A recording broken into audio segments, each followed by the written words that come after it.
সবার সাথে এসে অনেক ভালো লাগছে। বাচ্চাদের খেলাধুলা, আমাদের মহিলাদের খেলাধুলা, তারপর যে রেস্টুরেন্টের খাবারটা অনেক ভালো হয়েছে। সবাই খাবার খেয়ে অনেক খুশি।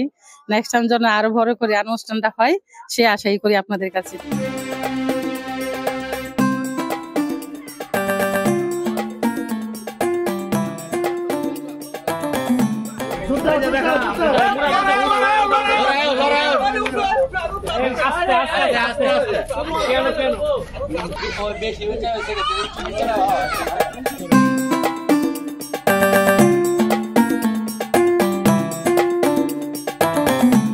আমাদের ভৈরব উপজেলা পরিষদ থেকে একটা পিকনিকের আয়োজন করা হয়েছে।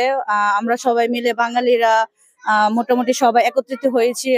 আলহামদুলিল্লাহ আমরা অনেক আনন্দ করছি। সবাই মানে বাচ্চারা অনেক খেলাধুলা করছে। পিকনিকের একটা আয়োজনে আমরা সবাই একত্রিত হওয়া, আমাদের যে একজনের সাথে পরস্পরের দেখা হওয়া বা মিলিত হওয়া, এটা আমাদের খুবই আনন্দের বিষয়। আর আমরা ভৈরব পরিষদ কমিটিকে ধন্যবাদ জানাই এরকম একটা আমাদের পিকনিকের আয়োজন করে আমাদেরকে আনন্দ উপভোগ দেওয়ার জন্য।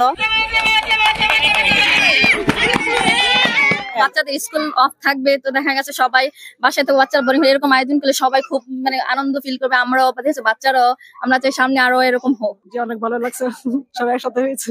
আমরা চাইতেছি যে এরকম অনুষ্ঠান কয়েকদিন পরে পরে হোক।